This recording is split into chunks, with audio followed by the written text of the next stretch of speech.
Coucou les amis et bienvenue sur votre chaîne Learn and Enjoy avec moi غزاله. سلام دوستای عزیز به چنل خودتون Learn and Enjoy.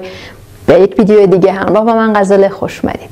Aujourd'hui, nous allons lire un texte ensemble concernant la vidéo précédente et les mots, les expressions et les structures qu'on a appris ensemble. Donc, امروز همونطور که بهتون قول داده بودیم قراره که یک متن رو هم بخونیم و در مورد روش‌های یادگیریمون به کمک فعل‌هایی که یاد گرفتیم، کلمات و ساختارهایی که با هم دیگه در ویدیو قبلی دیدیم صحبت بکنیم. Bon, mais avant de se lancer dans le vif du sujet, n'oubliez pas de vous abonner ici et cliquez sur la clochette. Suivez-moi. Bon, voilà. Maintenant, voyons un texte. Dans ce texte, on a utilisé les structures, les verbes et les noms qu'on a déjà appris dans la vidéo précédente. On va parler en fait de nos façons d'apprendre. خب متنی که رومون داریم متنی هست که درش سعی کردیم از کلمه ها، اصطلاح ها و فعل هایی که توی ویدیو قبلی یاد گرفتیم استفاده بکنیم و روش های یادگیریمون رو توضیح بدیم، در مورد روش های یادگیریمون حرف بزنیم. این متن در قالب یک خاطره از یکی از استادای یک شخصی نوشته شده. Lisons le texte ensemble et analysons-la. Analysons-le. Je me souviens toujours de ma professeure, une personne extraordinaire que je n'oublierai jamais. خب همونجا که دقت کردید فعل se souvenir de quelque chose رو داشتیم. Je me souviens de ma professeure. حالا اینجا quelque chose نیست و quelqu'un هست. De ma professeure فرقی نمیکنه. De quelqu'un, de quelque chose. Une personne extraordinaire que je n'oublierai jamais.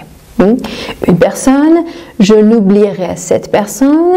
Alors le pronom relatif c'est que. Le verbe ne pas oublier ici c'est utilisé et c'est en fait conjugué au futur simple. Elle avait cette capacité incroyable de garder en mémoire les moindres détails, de connaître par cœur les histoires les plus captivantes et de mémoriser les images les plus vivantes. خب بریم ببینیم اینجا چی داریم. ما اول elle avait cette capacité داریم در مورد گذشته حرف میزنیم و یک ویژگی که یک نفر بالاخره تو زمانی که ما باش در ارتباط بودیم داشته، پس از imparfait استفاده میکنیم. Elle avait cette capacité incroyable de garder en mémoire به خاطر بسپره. چی رو garder en mémoire؟ اگه خاطرتون باشه از فعلایی بود که با هم دیگه یاد گرفتیم. les moindres détails جزئی کمترین در واقع کوچکترین جزئیات رو les moindres détails. در واقع اینجا moindre les moindres حالت عالی صفت عالی فعل moins هست. de connaître par cœur connaître par cœur یعنی حفظ کردن، از بر شدن. connaître par cœur les histoires les plus captivantes. خب جذابترین حالا داستانا رو برای تعریف کردن داشت. et de mémoriser پس فعلمون شد garder en mémoire, connaître par cœur et mémoriser. mémoriser les images les plus vivantes. ببینید از اینجا از صفت در واقع عالی استفاده کردیم، بهترین کارا رو میکرد، بهترین ویژگی ها رو داشت. خب تو این در واقع باف ما از صفت عالی استفاده میکنیم. grâce à son ton de voix. هم کلمه le ton de voix رو داشتیم قبلا با هم دیگه، هم grâce à رو به لطف چی؟ به لطف son ton de voix. Après grâce à, on utilise un nom. Elle nous transportait dans un monde rempli de couleurs et de timbres uniques. خب ما رو در وارد دنیایی میکرد که پر از رنگ ها و در واقع ریتم های خاص خودش بود. En l'écoutant attentivement اگه خاطرتون باشه گفته بودم که یکی از ساختارهایی که میتونید استفاده بکنید ساختار ژروندیف هست. En l'écoutant attentivement, nous pouvions non seulement entendre ses paroles, mais aussi voir les scènes se dérouler devant nos yeux. همزمانه رو اینجا میرسونه و در واقع حالا مثالی که من قبلا براتون زده بودم روش رو در واقع میگفت comment vous apprenez j'apprends en écoutant j'apprends en lisant j'apprends en écrivant بنویسم بهتر یاد میگیرم، گوش بدم بهتر یاد میگیرم، بخونم بهتر یاد میگیرم. حالا اینجا یک سیمولتانیتی توش وجود داره. en l'écoutant attentivement هم سیمولتانیته هم در واقع روش. en l'écoutant attentivement nous pouvions non seulement entendre هم صداش رو میشنید، صدای استادمون رو، همین که میتونستیم واقعا اون چیزایی رو که توصیف میکرد پیش چشم خودمون ببینیم. Alors, ressentir les émotions, nous avons déjà parlé du verbe ressentir. Les émotions qu'elle exprimait, et même toucher du bout des doigts les personnes de ces récits. Toucher du bout des doigts, en fait, یعنی با سر انگشتمون لمس میکردیم، یعنی خیلی خیلی ما نزدیک بود، واقعا حسشون میکردیم، لمسشون میکردیم. les personnages de ces récits هم از پسیون و در واقع تسلط معلم به مطلبی که داره درس میده و چیزی که داره میگه میاد. بنابراین شما میتونید به کمک این فعل ها و ساختارهای متفاوت جمله های متفاوتی هم بسازید. مثلا اگر که بخواید در مورد یادگیریتون حرف بزنید میتونید بگید en touchant j'apprends mieux، من با لمس کردن چیزا حالا بهتر یاد میگیرم. بنابراین محدود نیستید به یک ساختار، یک زمان و میتونید واریاسیون داشته باشید. chaque fois que nous avions du mal à retenir une leçon, elle trouvait toujours le moyen de nous aider à apprendre et à réviser. خب nous aider à apprendre et à réviser فعلی که داشتیم رو اینجا که هم استفاده کردیم و ساختار avoir du mal à retenir یعنی مشکل در فهم داشتن. quand chaque fois que nous avions du mal à retenir une leçon. Elle nous encourageait à nous plonger dans le sujet. Plonger ni عمیق شدن در چیزی. Elle nous encourageait à nous plonger. Encourager à faire quelque chose et à le comprendre pleinement, complètement. Elle savait que cela, le verbe savoir, ne me parlait pas toujours ou que ça ne me disait rien. خب ne me parlait pas toujours.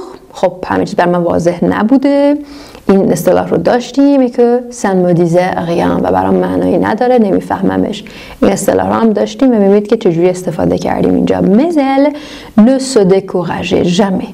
Au contraire, elle trouvait des moyens créatifs de contourner les obstacles qui m'ont bloqué et de susciter mon intérêt. خب یکی از فعلایی که برای کلمه انتر استفاده میکنیم سوسیته است، یعنی برانگیختن چیزی، و فعل بلوکر هم داشتیم. quelque chose me bloque، il me ou elle me bloque، یعنی باعث میشه که من یاد نگیرم یک چیزی، یه مسئله، یه مشکلی باعث میشه که من یاد نگیرم، یادگیری رو بلوکه کنه، جلوش رو بگیره. Je me souviens particulièrement d'un geste. کلمه geste رو هم داشتیم. Se souvenir de quelque chose. Particulièrement d'un geste qu'elle faisait souvent pendant ses cours. Elle levait les bras en l'air et ouvrait grand les mains comme si elle voulait attraper les connaissances et les partager avec nous. خب وقتی که شما دارید در مورد یادگیری حرف میزنید، یه بخشی از کاری که میکنید توصیف اون فضاست. Elle faisait souvent pendant ses cours, elle levait les bras, elle ouvrait grand les mains, elle voulait attraper. ببینید همشون به امپرفه صرف شدن. چرا؟ چون که در واقع شما دارید اینجا فضا سازی میکنید و اون فضایی که توش یاد میگرفتید رو شرح میدید. Ce geste symbolisait son dévouement et sa passion pour l'enseignement. این جستش که دستش رو میبرد بالا و باز میکرد انگار بخواد همه دانش رو به ما منتقل بکنه، در واقع سمبولشی بود، سمبول در واقع تعهدش و همینطور شور و اشتیاقش برای آموزش بود.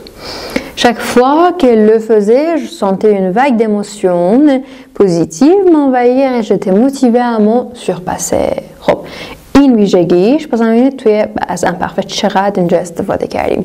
Chaque fois qu'elle le faisait, je sentais une vague d'émotion، یک در واقع موجی از احساسات شروع در واقع شعف رو من حس می‌کردم که میاد و من m'envahir منو در بر میگیره. envahir معنی تصرف کردن یا در واقع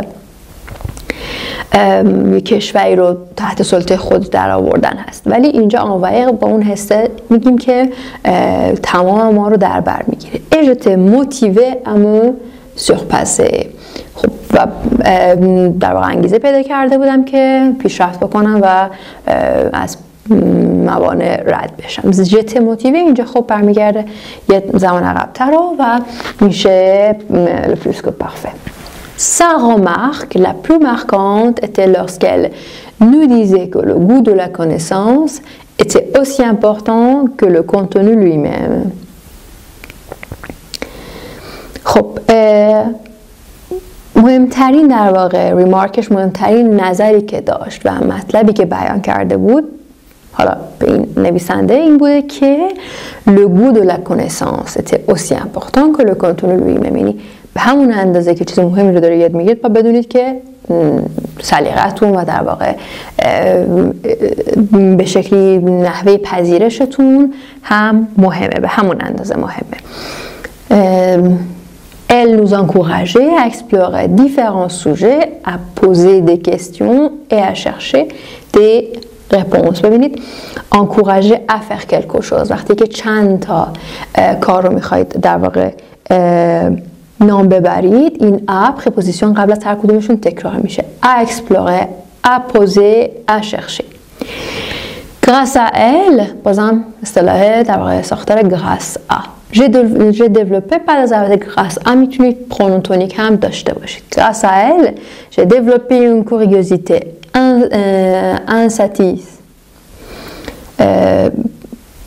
insatisable بوده، یه اشتباه تایپی کوچیک داره اینجا، خواهی میکنم. une curiosité insatisfaisable et une soif d'apprendre. خب j'ai développé برای فعله، برای کوریوزیته و سواف از دیولپ استفاده میکنیم. فعلش از کولوکاسیون هست، فعل هست که همراه این کلمات میاد. دیولپه اون کوریوزیته اون سواف d'apprendre. خب به خاطر ایشون بود که من خیلی چیز شدم، کنجکاوی ارضا نشدنی من در واقع به وجود اومد و تشنه یادگیری شدم. خب استفاده از کلمات درست پس دیدید که خیلی مهمه. ساختارهای متفاوت، اکسپرسیون‌های بجا، فعل‌های مناسب و کلمات متناسب با متن میتونه خیلی به متنتون کمک بکنه و چیزی هست که در سطح B1 شما بهش نیاز دارید تا متنتون آکادمیک‌تر و در واقع دقیق‌تر بیاد.